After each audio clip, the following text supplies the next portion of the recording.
So welcome to the class. और okay, देखो, एक या दो क्लास और बची है और अच्छे से नियम की शुरू करते हैं। ठीक है, चैप्टर 8 करना है। चैप्टर 8 विबंध की बात करता है। विबंध क्या है? चैप्टर 8 है ये, और सेक्शन 121 टू आई थिंक 24 हो। ठीक है, इंडियन एविडेंस एक्ट में 115 से 118 तक था। ठीक है, देखो, विबंध टॉपिक इंपॉर्टेंट टॉपिक है और इस पे दो मैक्सिम भी हैं जो हम क्वेश्चन आंसर वाली सीरीज में देखेंगे। पहला मैक्सिम है एली, लिख दे रहे हैं यहाँ पे मैक्सिम। ठीक है, पहला maxim, elegance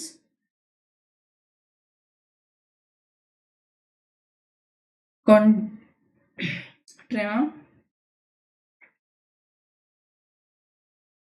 निमेस्ट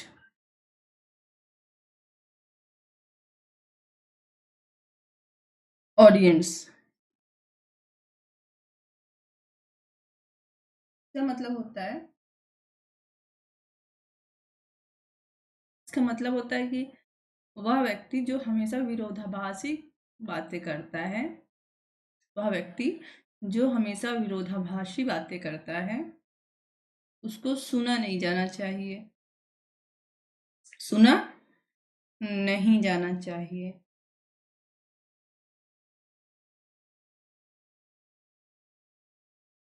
okay, for example, for example कोई ओके, कोई कहता है कि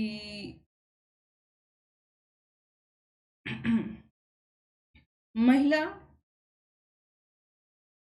महिला सशक्तिकरण के लिए काम किया जाना चाहिए। ठीक है, सेम आदमी सेम आदमी महिला अधिकारों पर प्रतिबंध लगाना चाहता है, तो ऐसा आदमी क्या कर रहा है? विरोधाभासी बातें कर रहा है। ये मैंने सिर्फ एग्जाम्पल लिया है, आपको यहाँ लिखने की जरूरत नहीं है। ठीक है, समझने के लिए कि कैसे एक इंसान दो बातें कर सकता है और ठीक एक दूसरे के अपोजिट रहती है। ठीक है, ओके, ठीक है, ओके। इसका हिंदी में आप लोग को लिखना है, कोई व्यक्ति एक साथ ठंडी और गर्म सांसें दोनों नहीं ले सकता। A person can not blow hot and cold air at the same time. ठीक है, एयर एयर नहीं लिखना है, ब्लो लिख दिया हमने। A person can not blow cold and hot at the same time. कोई भी व्यक्ति एक ही बार में ठंडी और गर्म दोनों सांसें नहीं ले सकता। अब याद रखना कि ये मैक्सिम मैं क्यों बता रही हूँ सेक्शन के साथ, क्योंकि ये क्वेश्चन आएगा। ठीक है, ओके। एक मैक्सिम और हमको याद रखना है, नेमो पोटेस्ट मैच्यूरे कॉन्सिलियम शियम इन अल्टेरियस इंजूरियम। ठीक है, ये अच्छा, इसमें रहने देते हैं, हम नोट्स में देखेंगे, लेकिन लिख दे रहे हैं। मान लो कि नोट्स में भूल जाए तो यहाँ से लिख लेना। ठीक है, नेमो पोटेस्ट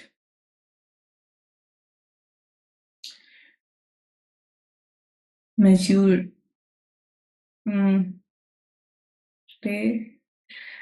ओके, थोड़ा सा इसको शॉर्ट कर दें क्योंकि तुम लोग तो जूम कर लोगे वहां, है ना। स्यूरे कंजोलियम, ये करने में थोड़ा टाइम ज्यादा लेता है ना, लिखने पर।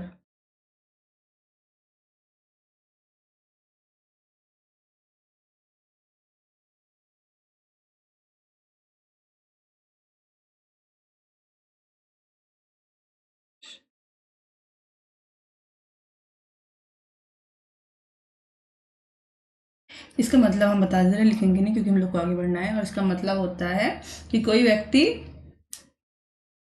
अपनी बात को बदलकर, अपने कथन को बदलकर दूसरों को हानि नहीं पहुंचा सकता। ठीक है, पिकर्ड के केस में ये कहा गया था, ये वाला मैक्सिम। ठीक है, no one can change his mind to the injury of another. Okay, चलो अब सेक्शन पे चलते हैं। ओके, मैक्सिम देख लिया स्टॉपेल का। स्टॉपेल,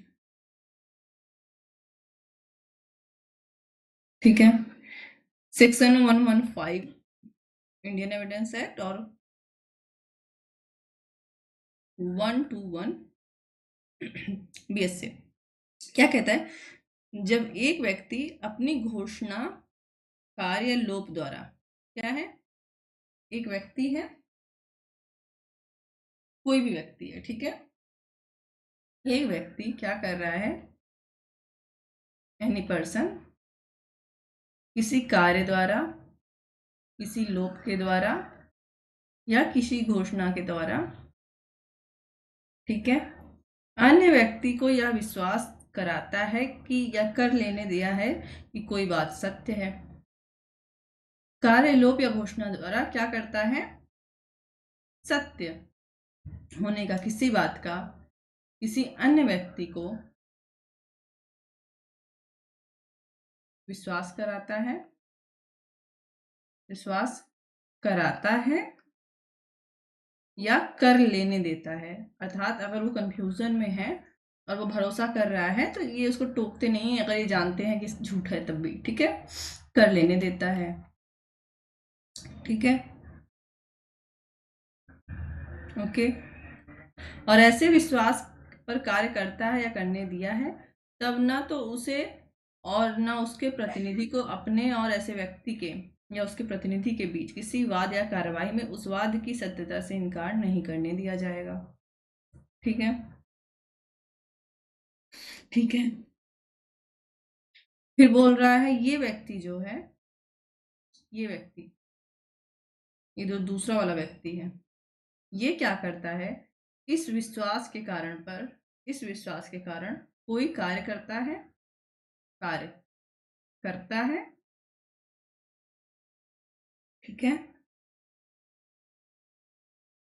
जिसको ये कराता है या करने दिया है। ठीक है, अब बाद में अगर कोई वाद आता है, बाद में अगर कोई केस आया तो किसके बीच आएगा, इन दोनों पक्षकार के बीच, मान लो ये एक्स है, ये वाई, या इनके प्रतिनिधियों के बीच, विधिक प्रतिनिधियों के बीच। ठीक है, किसी वाद में जो बात इन्होंने कही थी, जो बात इन्होंने कही थी उससे इनको मना करने नहीं दिया जाएगा, मना नहीं करने दिया जाएगा। ठीक है,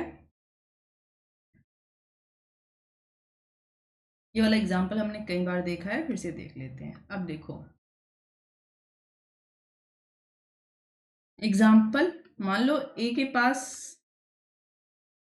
कुछ जमीन है जो कि एक ही नहीं है, एक के अंडर में कुछ जमीन है, एक ही नहीं है, मान लो उसके फादर की है। ठीक है, ये एग्जाम्पल बोल रहा है कि एक कुछ जमीन पर बी को भरोसा दिलाकर बेचता है कि ये जमीन मेरी है, और इस भरोसे पर, इस विश्वास पर वो जमीन को खरीद लेता है। ठीक है, ओके, बाद में ये जमीन इसकी हो जाती है। अब देखो, हो सकता है ये जमीन इसके पिता की रही हो, ओके, इसके नाम पे नहीं थी, ए के नाम पे, और इसने क्या कहा कि पिताजी ने मेरे नाम पे कह दिया, ऐसा विश्वास करके बी को बेच दिया, बी ने भरोसा करके खरीदा, बाद में पिताजी ने सच में जमीन ए को दे दी।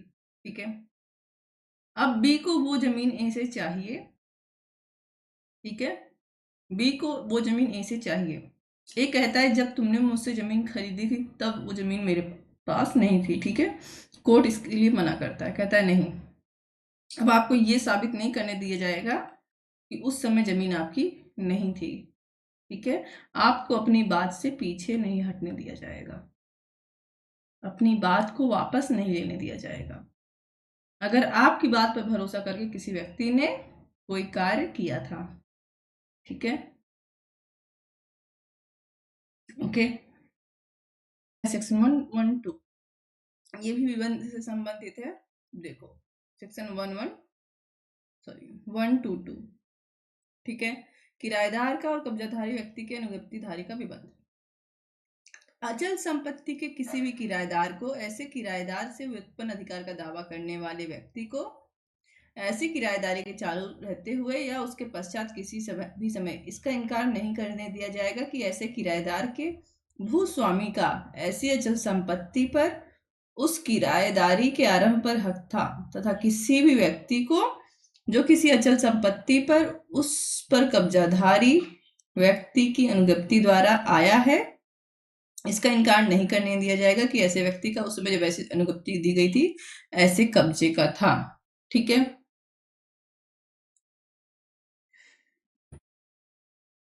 ओके। सबसे पहली बात है अचल संपत्ति के बारे में बात हो रही है विबंध की। ठीक है, विबंध मतलब स्टॉपेज, स्टॉपेज मतलब कोर्ट स्टॉप कर देता है कि आपने जो पहली बात कही उसी पे स्टॉप हो जाओ। ठीक है, आपको अपनी बात नहीं पलटनी है।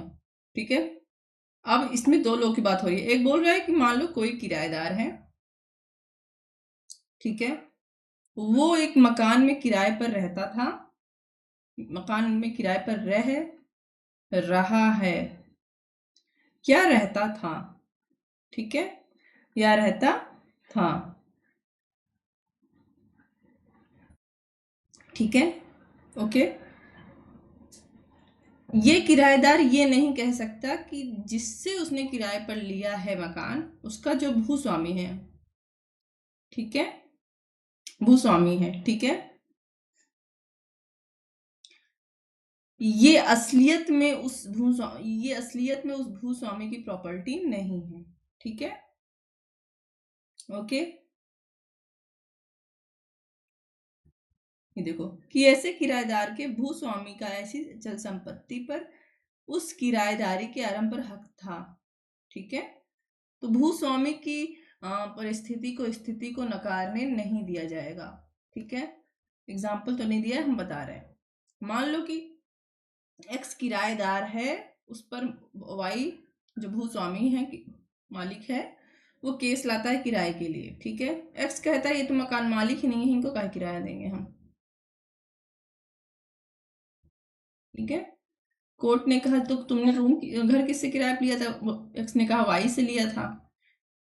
हम सोचे वाई ही मकान मालिक है, कोर्ट बोलेगा बस रुक जाओ, जो चीज तुमने प्रारंभ में जान ली थी उसी पे स्टॉप हो जाओ। ठीक है, अब तुम यहाँ ज्ञान न दो ताकि तुमको किराया न देना पड़े, सब ज्ञान न दो जब तुमको पता था यही मकान मालिक है, इन्हीं से किराया पे लिया था। सेम चीज किराएदार के बारे में बात हो रही है अगेन। ठीक है, इसने सॉरी, किराएदार कमरा किराए पर लिया था, जिससे लिया था इस बार वो भूस्वामी नहीं है बल्कि क्या है, कब्जाधारी है। ठीक है, तो किराया चलते समय या समाप्त होते समय वो कब्जाधारी के कब्जे के अधिकार को गलत नहीं साबित कर सकता। अब इसका एग्जाम्पल बताते हैं। ठीक है, मान लो कि एक्स पर वाई केस लाता है किराए के लिए। ठीक है, एक्स कहता है सर ये प्रॉपर्टी एम की है तो मैं इनको कब्जा क्यों दूं, जबकि प्रॉपर्टी कब्जे में वाई के है ना। एम की प्रॉपर्टी भले है बट कब्जा वाई का है और किराए पर एक्स ने किससे किराए पर लिया था, वाई से, इसलिए वाई उसके कब्जे को कट करके अपनी बात साबित नहीं कर सकता। ठीक, और थर्ड है विनिमय पत्र के लिए। ठीक है, 115, 16, 17, अच्छा ठीक है 116, 17 तक है इंडियन एविडेंस में। किसी विनिमय पत्र के प्रतिग्रहिता को इसका इनकार करने की अनुमति नहीं दी जाएगी कि लेखीवाल को ऐसा विनिमय पत्र लिखने या उसे प्रतिष्ठांकित करने का प्राधिकार था, और न किसी उपनिहिती या अनुज्ञप्तिधारी को इसका इनकार करने दिया जाएगा कि उपनिधाता या अनुज्ञापक को उस समय जब ऐसा उपनिधान या अनुज्ञप्ति आरंभ हुई ऐसे उपनिधान करने के अनुज्ञप्ति अनुदान करने का प्राधिकार था। ओके, तो एक्सप्लेनेशन 1 देख लेते हैं यहीं पर। किसी विनिमय पत्र का प्रतिग्रहिता इसका इनकार कर सकेगा कि विनिमय पत्र वास्तव में उस व्यक्ति द्वारा लिखा गया था जिसके द्वारा लिखा गया वह तात्पर्य है। यदि कोई उपनिहित माल उपनिधाता से अन्य व्यक्ति को परिदत्त करता है तो वह साबित कर सकेगा कि ऐसे व्यक्ति का उस पर उपनिधाता के विरुद्ध अधिकार था। ठीक है, ओके। उपनिहिती कौन होता है? जो सामान को गिरा हुआ पाता है, ठीक है। और उपनिधाता कौन होता है? उसका असली मालिक। सो ये वाला क्वेश्चन है, लेकिन इस टॉपिक पे आएगा तो मैक्सिम और ये दोनों एग्जांपल देना है, ये वाला भी दे सकते हो। ठीक है, कि कोई व्यक्ति विनिमय पत्र प्रतिग्रहिता मतलब एक्सेप्ट कर रहा है। ठीक है, कोई व्यक्ति जिसने विनिमय पत्र को एक्सेप्ट कर लिया है उसको बाद में इस बात से इनकार नहीं करने दिया जाएगा कि लेखीवाल को ऐसा विनिमय पत्र लिखने या उसे पृष्ठांकन करने का प्राधिकार था कि नहीं था। ठीक है, और न किसी उपनिहिती को या अनुज्ञप्तिधारी को इनकार करने दिया जाएगा कि उपनिधाता या अनुज्ञापक को उस समय जब ऐसा उपनिधान या अनुज्ञप्ति आरंभ हुई ऐसे उपनिधान करने या अनुज्ञप्ति अनुदान करने का प्राधिकार था। तो यहाँ पर इसमें भी राइट की बात हो रही है। ठीक है, चलो अगला टॉपिक हम पढ़ेंगे साक्ष्यों के विषय में, चैप्टर 9।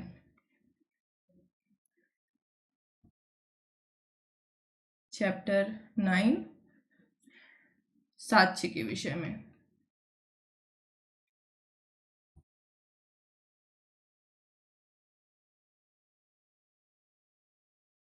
ठीक, सबसे पहला सेक्शन है 1 to 4 और एक कहता है कौन साक्ष्य दे सकेगा। ठीक है, सभी व्यक्ति साक्ष्य देने के लिए सक्षम होंगे। तो कौन सक्षम होगा साक्ष्य देने के लिए? सभी व्यक्ति, एनीवन, सभी व्यक्ति, यहाँ तक कि जो तुरंत पैदा हुआ से लेकर जो मृत्युशैया पर है वो भी, है ना। इसका तो ये मतलब हुआ। देख लेते हैं क्या मतलब हुआ। जब तक कि न्यायालय का यह विचार न हो कि अल्पवयस्क, अत्यधिक वृद्धावस्था, शरीर या मन के रोग, तो सभी व्यक्ति साक्ष्य देने के लिए सक्षम है। इसका अपवाद भी बता दिया है, वो व्यक्ति जो अल्पवयस्क हैं। अल्पवयस्क कौन होंगे देखते हैं अभी हम। वृद्ध हो गए हैं, ठीक है, या शरीर या मन के रोग के कारण, शरीर या मन का कोई रोग है, मानसिक रूप से कोई बीमारी है। ठीक है, इसी प्रकार के किसी अन्य कारण से या किसी अन्य कारण से, जो कि उपर्युक्त में से कोई भी हो सकता है, इसी प्रकार का हो सकता है। ठीक है, उनसे किए गए प्रश्नों को समझने से या उन प्रश्नों को युक्तियुक्त उत्तर देने से निवारित हैं। जो व्यक्ति क्या है?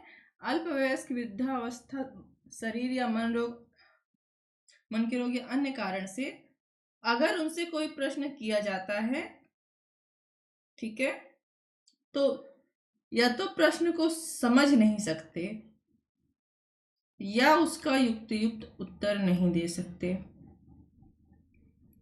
अब इसका निर्धारण कौन करेगा? अब यहां लिख दिया गया है कि सभी व्यक्ति सक्षम हैं, सभी व्यक्ति सक्षम हैं सिवाय अल्पवयस्क, वृद्धावस्था, शरीर या मन रोग या अन्य इसी प्रकार के किसी कारण से ऐसे व्यक्ति, अगर उनसे कोई प्रश्न किया जाए तो उस प्रश्न को या तो समझ नहीं सकेंगे, अगर समझ लेते हैं तो युक्तियुक्त उत्तर नहीं दे पाएंगे। मान लो अल्पवयस्क है, अगर वो 4 साल का भी है और उससे हम कोई प्रश्न पूछें, अगर वो उस प्रश्न को समझ ले रहा है, ठीक है, और उसका सही उत्तर दे रहा है, तब वो भी साक्षी हो सकता है। अगर कोई 110 साल का है, ठीक है, 110 ईयर का है, अगर हम उससे कोई प्रश्न पूछें और उसका प्रश्न को वो समझ रहा है और सही उत्तर दे रहा है, ठीक है, वो क्या कर रहा है? क्वेश्चन को सही से समझ रहा है, तब वो क्या है? साक्षी है। ठीक है, मान लो कि कोई बहुत ज्यादा मानसिक रूप या वृद्धावस्था हो गया, तुम बोल रहे हो, सुन ही नहीं सकता, देख नहीं सकता, समझ नहीं सकता, बच्चा है, बालक समझ नहीं रहा है किसी भी कारण से, ठीक है, तो वो साक्षी नहीं है। लेकिन इसका निर्धारण कौन करेगा? तो इसका निर्धारण जो है न्यायालय करेगा। कौन करेगा? न्यायालय, न्यायालय के विचार से। ठीक है, यहां लिखा हुआ ये देखो, ये रहा। ठीक। तो 124 में याद रखना है कि सभी व्यक्ति साक्ष्य देने के लिए सक्षम है सिवाय वह व्यक्ति जो क्वेश्चन आंसर को समझ नहीं सकते, चाहे एज के कारण, अल्पवयस्क है या वृद्धावस्था में इत्यादि के कारण। ठीक है। कोई विकृत चित्त व्यक्ति साक्ष्य देने के लिए अक्षम नहीं है जब तक वह अपनी चित्त विकृति के कारण उससे किए गए प्रश्नों को समझने और उनसे युक्तियुक्त उत्तर देने से निवारित ना हो। एक अपवाद और बता रहा है, यहाँ पर हम लिख दे रहे हैं। ठीक है। एक्सप्लेनेशन 1 ये कह रहा है कि कोई विकृत चित्त व्यक्ति भी साक्षी हो सकता है। ठीक है। विकृत चित्त व्यक्ति भी साक्षी हो सकता है, मानसिक रूप से बीमार व्यक्ति भी, अगर वह हमारे प्रश्न को समझ के युक्ति युक्त उत्तर दे दे। ओके। साक्षी का मौखिक रूप से संसूचित करने में असमर्थ होना 125। ऐसा कोई साक्षी जो बोलने में असमर्थ है या ऐसी अन्य रीति से जिससे वह उसे बोधगम्य में बना सकता है, जैसे कि लिखकर संकेत चिन्ह अपना साक्ष्य दे सकेगा, किंतु ऐसा लेखन संकेत चिन्ह खुले न्यायालय में लिखे और किए जाने चाहिए तथा इस प्रकार का साक्ष्य मौखिक साक्ष्य माना जाएगा। देखो सॉरी, सेक्शन 115 सेक्शन 125 बोल रहा है कि कोई साक्ष्य जो लिख कर दिया जा रहा है वह मौखिक साक्ष्य माना जाएगा अगर यह साक्ष्य जिस व्यक्ति द्वारा दिया गया है, ठीक है, जिस साक्षी के द्वारा दिया गया है वो बोलने में असमर्थ हो, तब ओके, तब क्या कर सकता है ऐसा साक्षी, जिस भी रीति से वह बोधगम्य समझे, जिस भी रीति से वह बोधगम्य समझे, ठीक है, चाहे लिखकर, संकेत द्वारा, चिन्ह के द्वारा, जैसे भी वह अपना साक्ष्य दे सकता है। अगर वह साक्षी बोलने में असमर्थ है तब, ठीक है, तब वह अन्य रीति से, चाहे वो जिससे भी वह बोधगम्य समझे, लिखकर, संकेत, चिन्ह द्वारा अपना साक्ष्य दे सकता है। ऐसा साक्ष्य मौखिक साक्ष्य माना जाएगा। ओके। हाँ, ऐसा साक्ष्य के लिए कुछ नियम है। ऐसा साक्ष्य उसको कहाँ देना होगा? खुले न्यायालय में देना होगा। ठीक है, खुले न्यायालय में देना होगा। ये एक्स्ट्रा रूल है थोड़ा सा, अगर लिखने के लिए आ जाए ऐसा, ये खुले न्यायालय में देना होगा। ठीक है।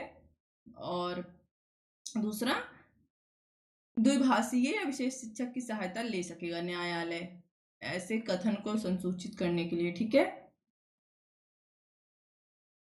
न्यायालय क्या कर सकेगा? द्विभाषीय या किसी विशेष शिक्षक की सहायता ले सकेगा।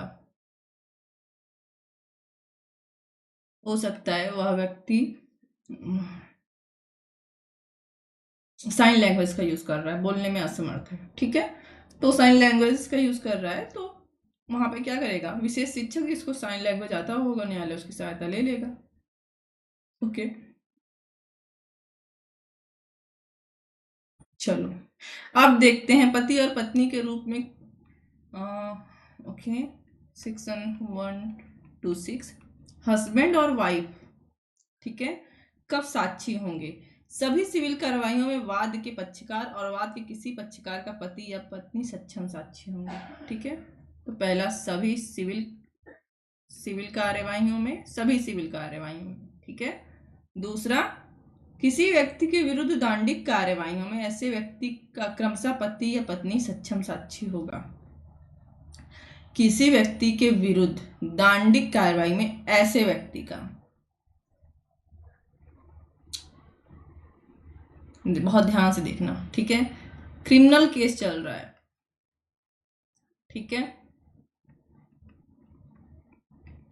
किसी व्यक्ति के ऊपर चल रहा है, उस व्यक्ति के विरुद्ध अगर वो हस्बैंड है तो वाइफ, अगर वो वाइफ है तो हस्बैंड उस व्यक्ति के विरुद्ध सक्षम साक्षी होंगे। जैसे वाइफ आई तो हस्बैंड के विरुद्ध साक्ष्य दे सकती है कि इन्होंने मर्डर वगैरह जो भी किया सक्षम साक्षी होंगे। अगर हस्बैंड है तो हाँ सॉरी, हस्बैंड के विरुद्ध वाइफ, वाइफ के विरुद्ध हस्बैंड। ठीक है,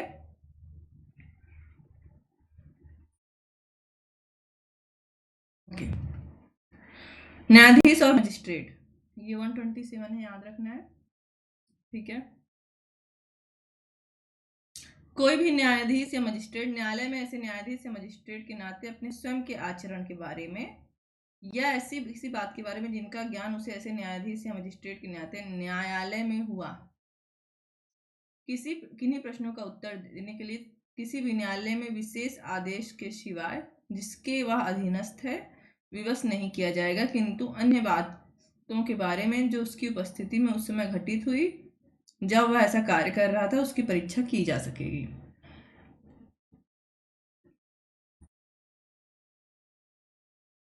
सेक्शन 1 to 7, कोई मजिस्ट्रेट है, ठीक है, या कोई जज है, न्यायाधीश है, ठीक है, जब वो एज ए जज या मजिस्ट्रेट कोर्ट में काम कर रहा था, ठीक है, जब वो क्या कर रहा था, कोर्ट में काम कर रहा था, तब उसके आचरण के बारे में, उसके स्वयं के आचरण के बारे में, ठीक है, या किसी ऐसी बात का ज्ञान जो उसे एज ए जज या मजिस्ट्रेट काम करते समय हुआ, ठीक है, जिसका ज्ञान उसको न्यायालय में हुआ,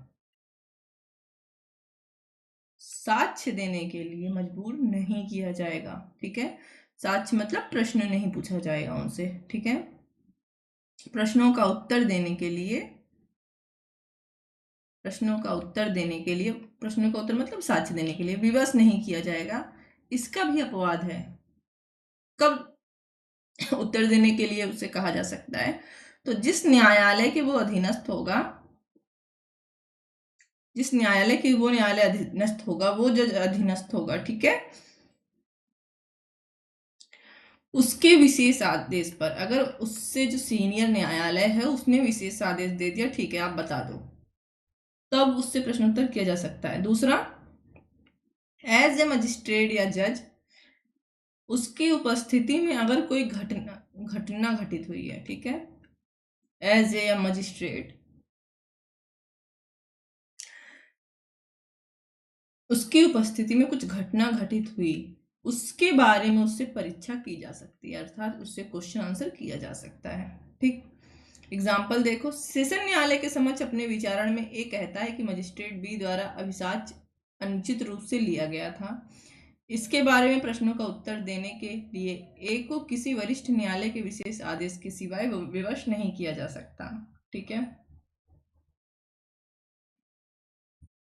एग्जाम्पल रहने देते हैं, दूसरा वाला एग्जाम्पल देखते हैं। ठीक है, उसमें ए भी थोड़ा सा ऊपर नीचे हो गया है। ठीक है, मजिस्ट्रेट बी के समक्ष मिथ्या साक्ष्य देने का ए सेशन न्यायालय के समक्ष अभियुक्त है। वरिष्ठ न्यायालय के विशेष आदेश के सिवाय बी से यह नहीं पूछा जा सकता कि ए ने क्या कहा था। ठीक है, ए के ऊपर केस चल रहा है सेशन कोर्ट में कि इसने जो है मजिस्ट्रेट न्यायालय, हाँ जिसमें बी जज है, ठीक है, के समक्ष मिथ्या साक्ष्य दिया था। अब क्या मजिस्ट्रेट से पूछा जा सकता है कि आखिर क्या कहा था ए ने, क्या ए ने मिथ्या साक्ष्य दिया था या नहीं। तो जब तक मजिस्ट्रेट न्यायालय जिसके अधीनस्थ है वो ऐसा आदेश ना दे दे, ए से कोई क्वेश्चन आंसर नहीं किया जाएगा। ओके,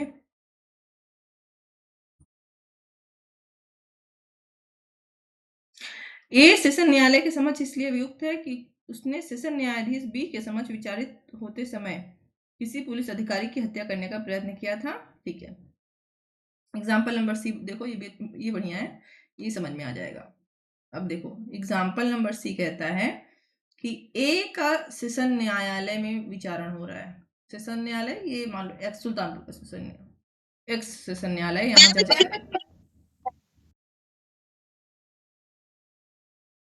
ए का सेशन कोर्ट सी में जो है विचारण हो रहा है कि ए ने एक दूसरे सेशन कोर्ट एफ में एक केस के दौरान एक पुलिस ऑफिसर का हत्या करने का प्रयास किया।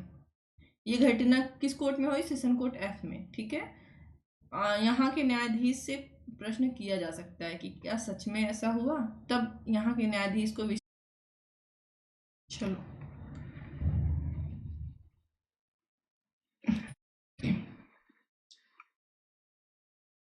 मोनिका की शादी हो मोनिका सॉरी शिल्पा की शादी होने वाली है, ध्यान से देखना है शादी सॉरी सेक्शन। विवाहित स्थिति के दौरान दी गई संसूचना। कोई भी व्यक्ति जो विवाहित है या विवाहित रह चुका है या किसी संसूचना को जो किसी व्यक्ति द्वारा जिससे वह विवाहित है, रह चुका है, विवाहित स्थिति के दौरान उसे दी गई थी, प्रकट करने के लिए विवश नहीं किया जाएगा और ना ही उसे किसी ऐसी संसूचना को प्रकट करने की अनुमति दी जाएगी जब तक वह व्यक्ति जिसने वह संसूचना दी है उनका हित प्रतिनिधि सम्मत न हो। उसका हित प्रतिनिधि सिवाय उन वादों में जो विवाहित व्यक्तियों के बीच हो या उन कार्यवाहियों में जिनमें एक विवाहित व्यक्ति दूसरे के विरुद्ध किए गए किसी अपराध के लिए अभियोजित है। ठीक है, हस्बैंड कोई व्यक्ति है जो दूसरे पक्षकार से या तो शादी में शादीशुदा है, विवाहित है, या तो विवाहित रह चुका है अर्थात डिवोर्स हो गया है, रह चुका है, शादी के दौरान कुछ ना कुछ बात कही होगी, है ना। अब उस बात को दोनों पक्षकार एक दूसरे के विरुद्ध बोलना चाहते हैं। ठीक है, कोर्ट कहता है ऐसा साक्ष्य नहीं देने दिया जाएगा और ना ही ऐसा साक्ष्य देने के लिए उनको विवश किया जाएगा, और अगर वो देना चाहते हैं तो उसकी अनुमति हम नहीं देंगे। ठीक है, क्योंकि एज ए हस्बैंड वाइफ आपने क्या बात की थी उसको हम साक्ष्य में नहीं लेंगे। लेकिन इसका अपवाद है, इसका भी अपवाद है। अगर केस पहला, अगर केस, ठीक है, हाँ पहले इसका इसी का अपवाद देख लेते हैं। दो अपवाद हैं इसमें, दो टाइप के अपवाद। पहला अपवाद है कि ये वाला जो है ऊपर वाला, कि हस्बैंड और वाइफ शादीशुदा थे तब उन्होंने एक दूसरे से कोई बात कही थी तो उसको साक्ष्य के रूप में ना हम अनुमति देंगे कहने की, ना वो सामने वाला खुद कह सकता है। अपवाद क्या है? जिस पक्षकार की आप बात बताना चाहते हो, मान लो हस्बैंड वाइफ की बात बताना चाहता है या वाइफ हस्बैंड की बात बताना चाहती है, ठीक है, तो जिस पक्षकार की आप बात बताना चाहते हो उस पक्षकार ने या उसके किसी हित प्रतिनिधि ने आपको सहमति दे दी है, ठीक है जाओ बता दो, क्या दे दी है? सहमति, कोई बात नहीं आप बता दो, तभी कोर्ट लेगा। पहला ये। दूसरा वाला जो अपवाद हम यहाँ लिख रहे थे, यहाँ पे सहमति का आवश्यकता नहीं है, यहाँ पे सहमति की आवश्यकता नहीं है। अगर केस, जो केस चल रहा है, ठीक है, वो उन्हीं विवाहित पक्षकारों में चल रहा है, हस्बैंड एंड वाइफ के अंदर ही चल रहा है, ठीक है, जो पहले हस्बैंड वाइफ रह चुके हैं या अभी हैं, ठीक है, या एक पक्षकार विवाह का दूसरे पक्षकार के विरुद्ध किसी अपराध के लिए अभियोजित है। ठीक है, देखो ये वाला लाइन कितना अच्छा है। ये वाला इसलिए किया गया है, मान लो कि क्रूरता का केस चलता, वाइफ कहती कि हस्बैंड ने मेरे साथ क्रूरता की है, तो कोर्ट उसने मुझसे दहेज की मांग की, तो हस्बैंड कहता है शायद इसने 128 नहीं पढ़ा, 128 कहता है कि मैंने शादी के दौरान जो बात तुमसे कही थी तुम मेरे खिलाफ नहीं यूज कर सकती, या तुम पहले मुझसे सहमति लो तब बोलो। तो कोर्ट कह रहा है नहीं, वो सेकंड अपवाद में हम डालेंगे। ठीक है, अगर केस आप दोनों के ही बीच में है तब दूसरे पक्षकार को सहमति की आवश्यकता नहीं है। ठीक है, 128 के बाद 129, राज्य के कार्यकलापों के बारे में साक्ष्य। कोई भी व्यक्ति राज्य के किन्हीं भी कार्यकलापों के संबंधित अप्रकाशित साक्ष्य के अभिलेखों से व्युत्पन्न कोई भी साक्ष्य देने के लिए अनुज्ञात नहीं किया जाएगा। ठीक है, सिवाय संबंध विभाग के प्रमुख अधिकारी की अनुमति के जो ऐसी अनुमति देगा या उसे विचारित करेगा जैसा वह ठीक समझे। ये कह रहा है कि राज्य मतलब सरकार से संबंधित कोई कार्य है, ठीक है, ये जो कार्य है उसका कोई अभिलेख है जिसको प्रकाशित नहीं किया गया है, क्योंकि हर अभिलेख प्रकाशित नहीं किया जा सकता, कुछ सुरक्षा से भी संबंधित होते हैं, ठीक है। अप्रकाशित है, उसके बारे में आप कह रहे हो कोर्ट को मैं साक्ष्य देना चाहता हूं, ठीक है, तो आपको साक्ष्य नहीं देने दिया जाएगा, आप साक्षी नहीं बनोगे, बिल्कुल नहीं बनोगे। हाँ, अगर कोई वरिष्ठ ऑफिसर अगर कोई प्रमुख अधिकारी उस विभाग का आपको अनुमति दे रहा है कि ठीक है जाओ साक्ष्य दे दो, तभी आप साक्ष्य दोगे, नहीं तो नहीं दोगे, ठीक। सेक्शन 130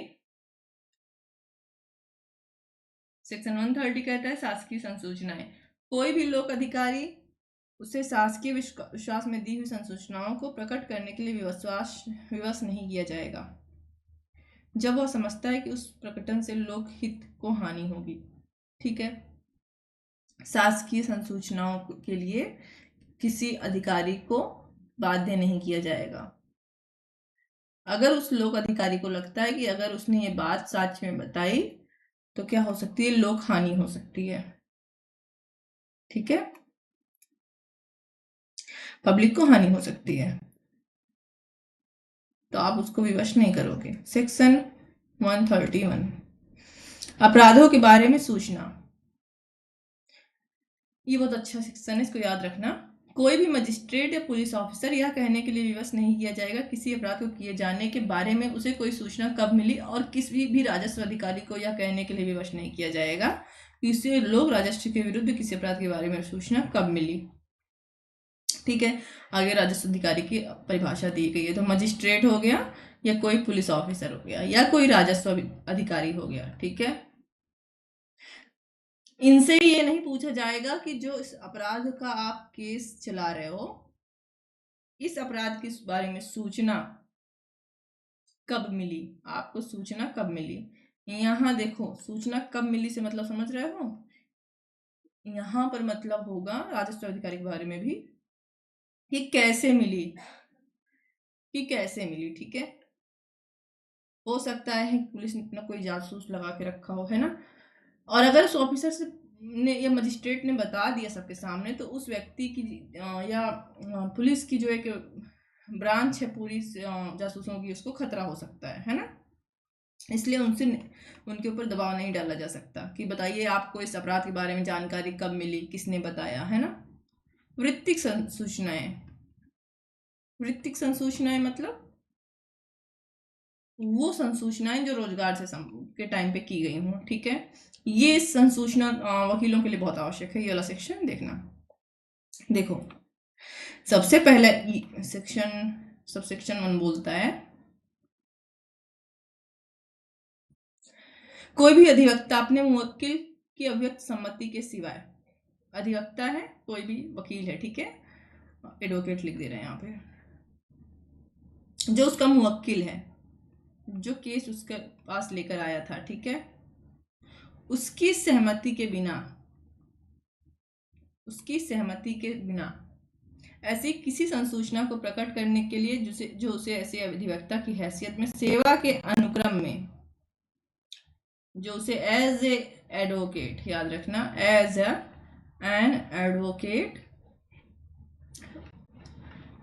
सेवा के अनुक्रम में लिखा हुआ है, मतलब जब वो उस मुवक्किल के लिए उस बीच में काम कर रहा है तब, और उसके प्रयोजन के लिए मुवक्किल द्वारा या उसकी ओर से दी गई है या किसी दस्तावेज की जिससे वह अपनी वृत्तिक सेवा के अनुक्रम में और उसके प्रयोजन के लिए परिचित हो गया है, अंतर वस्तु या दशा कथित करने को या किसी सलाह को जो ऐसी सेवा के अनुक्रम में और ऐसे प्रयोजन के लिए अपने मुवक्किल को दी है प्रकट करने के लिए किसी भी समय अनुज्ञात नहीं किया जाएगा। तो सिंपल सी बात कर रहा है कि कोई एडवोकेट है अपने मुवक्किल के लिए जब वो काम कर रहा है, ठीक है, उस समय उसको कोई जानकारी अपने मुवक्किल से हुई है, ठीक है, जो उसके जॉब से संबंधित है या कोई दस्तावेज के बारे में उसको कोई कथन प्राप्त हुआ है, दस्तावेज प्राप्त हुआ है, तो न उस जानकारी को, न उस दस्तावेज को, न उसकी अंतर्वस्तु के बारे में साक्ष्य देने के लिए, ठीक है, किसी भी परमिशन नहीं दी जाएगी, ठीक है, परमिशन नहीं दी जाएगी कि आप बताओ आपके मुवक्किल ने, सिंपल सी बात है। अगर ये धारा नहीं लगाया जाएगा तो मूवी में देखते हो एक वकील है, एक्स से पैसा लेगा, उसका सारी जानकारी जान लेगा, फिर एक्स का केस वाई से चलता रहेगा, वाई से जाकर वाई का केस ले लेगा, सबूत सारा एक्स से ले लिया है और इसी के खिलाफ केस जीत जाएगा, है ना, अपने मुवक्किल के खिलाफ कोर्ट में केस वो देने लगेगा। परंतु इस धारा की कोई बात निम्नलिखित बात को प्रकटीकरण से संरक्षण नहीं देगी। लेकिन ठीक है, इसका कुछ अपवाद है, देखो इसका भी अपवाद है। सबसे पहला बात कह रहा है कि ठीक है, आपको जो जानकारी प्राप्त हुई मुवक्किल से आप साबित न करो, लेकिन कुछ चीजों के प्रकटीकरण से संरक्षण नहीं है। किसी भी अवैध प्रयोजन को अग्रसर करने में दी गई कोई ऐसी संसूचना, अवैध प्रयोजन के लिए कोई केस होने वाला है और इसके अग्रसरण में, यहां पर हम एग्जाम्पल से बता देते हैं। अपने एडवोकेट से एक्स कहता है कि मैं एक जमीन फ्रॉड से खरीदने वाला हूं, ठीक है, तो मेरा फ्रॉड का कागज देख लो और इसी पे केस लड़ना है, ठीक है। ये एग्जाम्पल, इसकी संसूचना एडवोकेट नहीं छिपा सकता। ऐसी कोई भी तथ्य जो अधिवक्ता ने अपनी ऐसी हैसियत में सेवा के अनुक्रम में अवलोकन किया हो और जिससे दर्शित हो कि उसकी सेवा के प्रारंभ के पश्चात कोई अपराध या कपट किया गया है, ठीक है। एज ए सेवा करते समय, सेवा मतलब अपनी जॉब करते समय उसने कुछ, उसको अनुभव हुआ, कुछ अवलोकन हुआ और ये अनुभव हुआ कि कोई अपराध या कपट केस प्रारंभ होने के बाद हुआ है, प्रारंभ के पश्चात हुआ है, ठीक है, प्रारंभ के पश्चात हुआ है, प्रारंभ के पश्चात हुआ है, उसको भी वो नहीं छिपाएगा, ठीक है, ओके। मान लो कि एग्जांपल देख लो, एडवोकेट के पास अपने मुवक्किल एक्स का केस चल रहा है कि एक्स ने एम का अपहरण किया, एडवोकेट केस लड़ रहा था। तब तक एडवोकेट को जानकारी हो गई अपने मुवक्किल से कि एम का मर्डर भी करने वाला है एक्स, इस बात को एडवोकेट नहीं छिपाएगा, ठीक है, ओके। या तत्वहीन है कि उपधारा 1 में परंतु में निर्दिष्ट ऐसे अधिवक्ता का ध्यान ऐसे तथ्य के प्रति उसके मुवक्किल के द्वारा या उसकी ओर से आकर्षित किया गया था कि नहीं।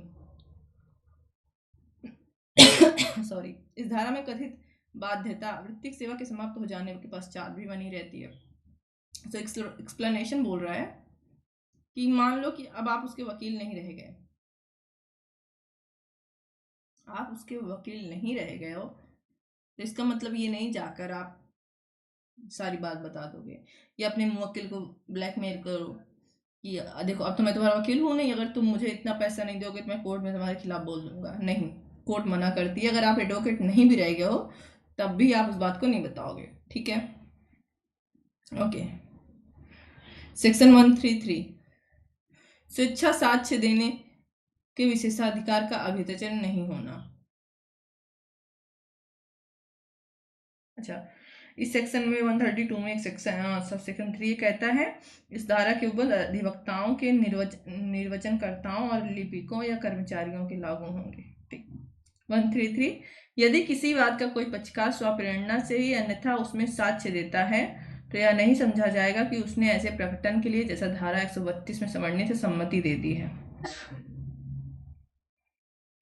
और यदि किसी वाद या कार्यवाही का कोई पक्षकार ऐसे किसी अधिवक्ता को साक्षी के रूप में बुलाता है तो यह कि उसने ऐसे प्रकटन के लिए अपनी सम्मति दे दी है केवल तभी समझा जाएगा जब ऐसे अधिवक्ताओं से उन बातों के बारे में प्रश्न करे जिससे प्रकटन के लिए वह ऐसे प्रश्न का भाव से स्वतंत्र नहीं होता, ठीक है। सेम चीज है 133 और 32 को 133 आगे बढ़ाता है। और इससे पहले सेक्शन में भी 133 लिख दिए थे क्या हम, 32, ठीक है, 133, ये कह रहा है जो 132 में जिन चीजों को रोका गया है, अगर पक्षकार स्वयं उसकी स्वीकृति देता है, कोर्ट में जाके स्वयं से स्वीकृति कर रहा है, ओके, तो ये नहीं माना जाएगा कि उसने एडवोकेट को सहमति दे दी है कि नहीं हाँ तुम एक्सेप्ट कर लो मैंने ये सब कहा था ना। लेकिन अगर वो पक्षकार स्वयं अपने वकील को एज ए साक्षी बुलाता है और सेम क्वेश्चन करता है जिसका प्रतिबंध 132 में लगा हुआ था, ठीक है, सेम क्वेश्चन करता है, तब ये माना जाएगा कि उसने सहमति दे दी है। ओके। 134 विधि सलाहकारों से गोपनीय संसूचना। कोई व्यक्ति किसी गोपनीय संसूचना को जो उसके और उसके विधि सलाहकार के बीच है न्यायालय को प्रकट करने के लिए विवश नहीं किया जाएगा जब तक कि वह अपने को साक्षी के तौर पर प्रस्तुत न कर दे। ऐसे प्रस्तुत करने की दशा में किन्हीं भी ऐसी संसूचनाओं को जो उसने दी है जिन्हें उस किसी साक्ष्य को स्पष्ट करने के लिए जानना न्यायालय आवश्यक प्रतीत प्रकट करने के लिए विवश किया जा सकेगा, परंतु किन्हीं भी अन्य संसूचनाओं को नहीं। सो 134 कह रहा है एक व्यक्ति है, उसकी कुछ बातें हुई हैं अपने विधिक सलाहकार से, ठीक है, जो उसको विधि के बारे में सलाह देता है, मतलब ठीक है, मान लो गिरफ्तारी वगैरह होने वाली है तो उसके बारे में उसको सलाह दे रहा है, ठीक है, कि कहाँ जाके तुम सरेंडर करो वगैरह वगैरह, ठीक है। अब कोर्ट कह रहा है कि विधिक सलाहकार को हम क्या नहीं कर सकते, विवश नहीं कर सकते कि आप बताओ कि उस व्यक्ति ने क्या सूचना दी है, वह व्यक्ति कहाँ छिपा हुआ इत्यादि, ठीक है।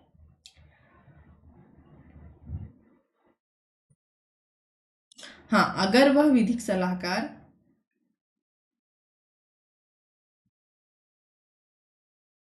स्वयं को साक्षी के तौर पर पेश करना चाहता है तब वो साक्ष्य दे सकता है कि हमसे फला व्यक्ति ने ये कहा था।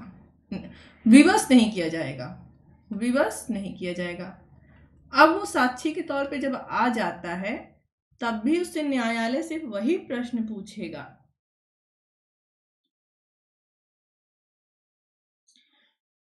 जो न्यायालय को किसी साक्ष्य के साक्ष्य को स्पष्ट करने के लिए आवश्यक हो, ठीक है, और जो उस संसूचना से संबंधित है जो दोनों के बीच में हुई थी, जो बातचीत दोनों के बीच में हुई थी, ठीक है। लेकिन अगर वो विधिक सलाहकार स्वयं से नहीं आता कोर्ट तो फिर उससे कोई प्रश्न नहीं होगा।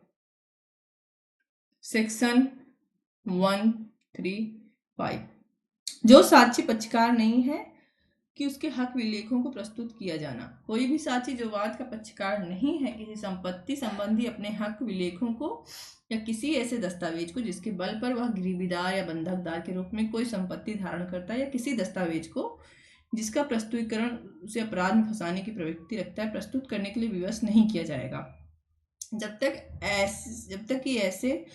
तक कि उसने ऐसे विलेख के प्रस्तुतिकरण की वांछा रखने वाले व्यक्ति के साथ या ऐसे किसी व्यक्ति के साथ जिससे व्युत्पन्न अधिकार से वह व्यक्ति दावा करता है उन्हें प्रस्तुत करने का लिखित करार ना कर लिया हो, ठीक है। कोई व्यक्ति है जो पक्षकार नहीं है किसी केस में, क्या नहीं है, ना ही वादी है और ना ही प्रतिवादी है, उसके पास कोई दस्तावेज है, दस्तावेज किसी भी चीज का हो सकता है, लिखा हुआ है गिरवीदार का, बंधक का, संपत्ति का, किसी भी चीज से, ठीक है।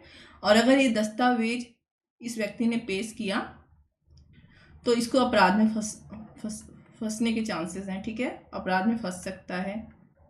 तो दस्तावेज को पेश करने के लिए, ठीक है, विवश नहीं किया जाएगा, विवश नहीं किया जाएगा। बट कोर्ट कह रहा है, बट सेक्शन 135 बोल रहा है अगर इस व्यक्ति ने उनमें किसी पक्षकार से यह संविदा की थी या करार किया था कि आवश्यकता पड़ने पर मैं ऐसा दस्तावेज प्रस्तुत करूंगा, ठीक है, ओके। और करार कैसा किया था, लिखित में, तब उसको क्या करना पड़ेगा, वो दस्तावेज पेश करना पड़ेगा भले ही वो अपराध में फंस रहा हो, ठीक है। 136, कोई भी व्यक्ति अपने कब्जे में के ऐसे दस्तावेज या अपने नियंत्रण वाले इलेक्ट्रॉनिक अभिलेख को प्रस्तुत करने के लिए, जिनको प्रस्तुत करने के लिए कोई अन्य व्यक्ति, यदि वे उसको कोई व्यक्ति अपने कब्जे में के ऐसे दस्तावेज या अपने नियंत्रण वाले इलेक्ट्रॉनिक अभिलेख को प्रस्तुत करने के लिए, जिनको प्रस्तुत करने के लिए कोई अन्य व्यक्ति, यदि वे उसके कब्जे में या नियंत्रण में होते, प्रस्तुत करने से इनकार करने का हकदार होता, विवश नहीं किया जाएगा जब तक कि ऐसा अंतिम वर्णित व्यक्ति उसे प्रस्तुत करने के लिए सहमति नहीं देता। ठीक है,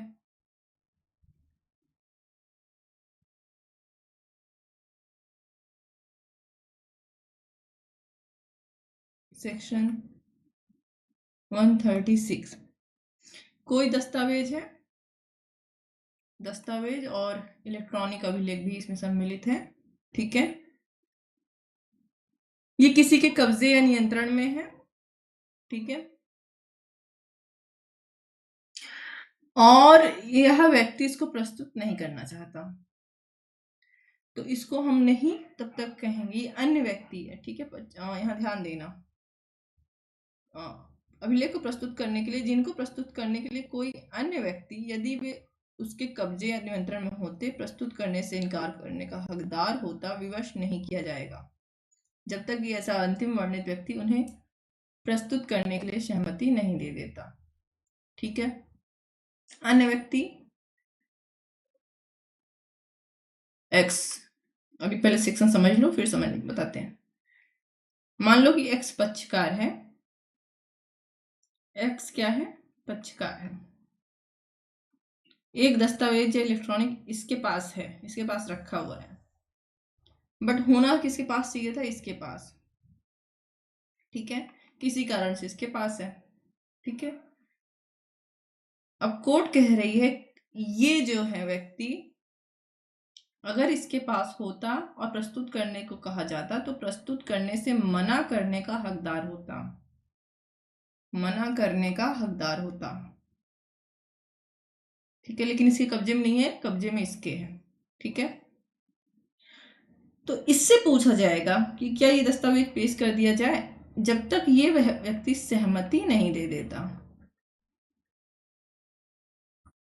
तक ये व्यक्ति उस दस्तावेज को प्रस्तुत नहीं करेगा।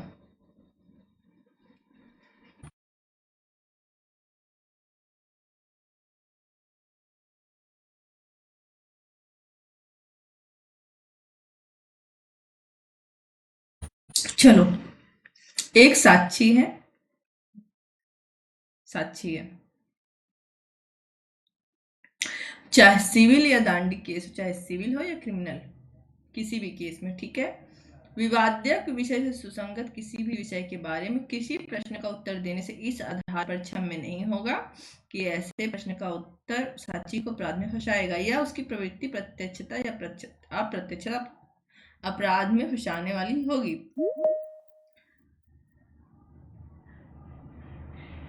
या वह ऐसे साक्षी को किसी प्रकार की शास्ति या जब्ती के लिए अनावृत्त करेगा या उसकी प्रवृत्ति प्रत्यक्षता अप्रत्यक्षता वृत्त करेगी, परंतु ऐसा कोई भी उत्तर जिसे देने के लिए कोई साक्षी विवश किया जाएगा वह गिरफ्तारी या अभियोजन के अधीन नहीं होगा।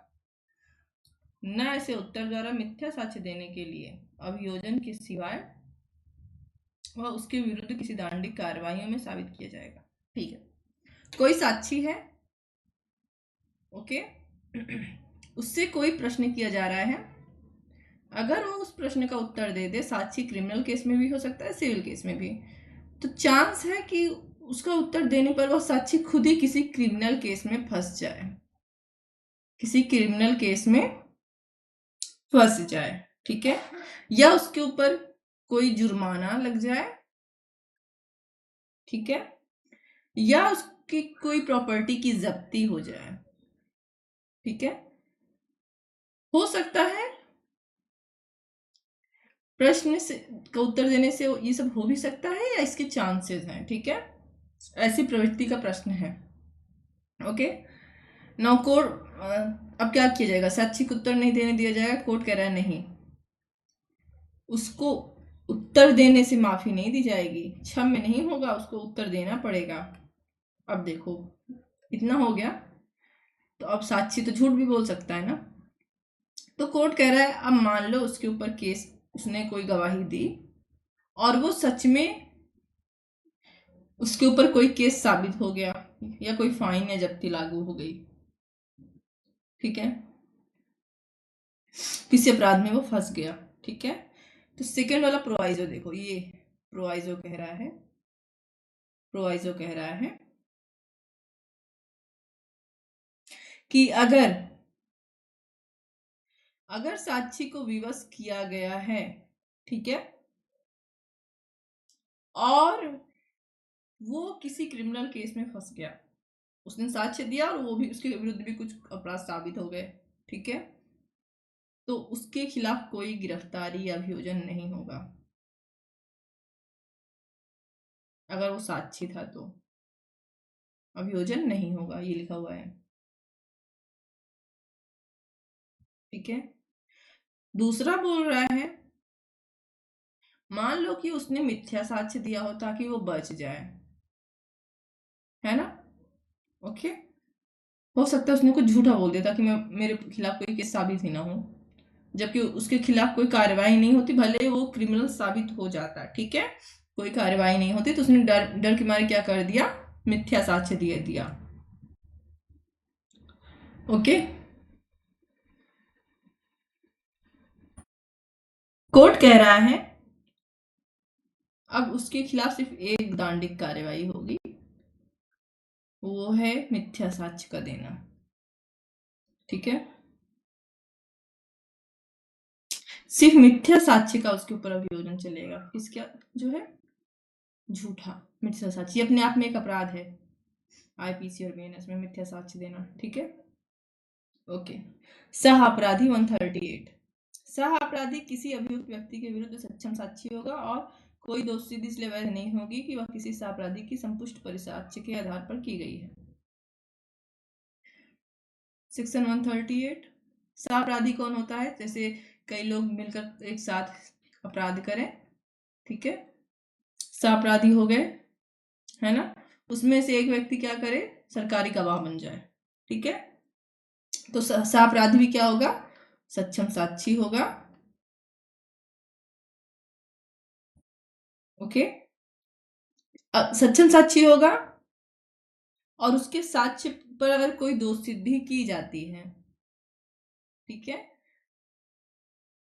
तो वह दोष सिद्धि अवैध नहीं होगी। ऐसा क्यों लिखा है कि हो सकता है कि वो झूठ बोल रहा हो, है ना, वगैरह वगैरह, है ना, तो इसीलिए इसके आगे लिख दिया गया है कि अगर वो जो दोष सिद्धि की गई थी वो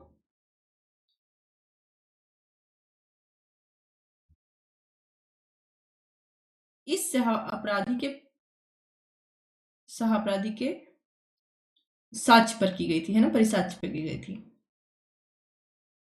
तो हो सकता है उसने झूठा केस दिया हो, इसी पे हम कट किए थे, ठीक है, ओके। देखो कोर्ट ने क्या कहा है, सुप्रीम कोर्ट ने ऐसा है ना कि हम अन्य साक्ष्य से उसकी बात को क्या कर सकते हैं, कंप्लीट कर सकते हैं कि वो सच बोल रहा है कि झूठ, ठीक है, ओके, क्योंकि ये धारा बात कर रही है सक्षम साक्षी होने की, है ना, ओके। सेक्शन 139, ये बहुत अच्छी सेक्शन है, इसको याद रखना। साक्षियों की संख्या कितनी होगी किसी भी अपराध को साबित करने के लिए, ठीक है। न्यायालय ने एक केस में कहा था कि जो साक्षी की संख्या होती है ना उसको तराजू पे नहीं तौल सकते, ठीक है, हो सकता है कि किसी अपराध में एक भी साक्षी ना हो सकता है किसी अपराध का लाइव टेलीकास्ट हुआ हो, पूरी देश ने पूरी दुनिया ने देखा हो, है ना, तो अपराधियों की कोई विशिष्ट संख्या नहीं होती, ओके। 139, फिर आता है सेक्शन चैप्टर 10,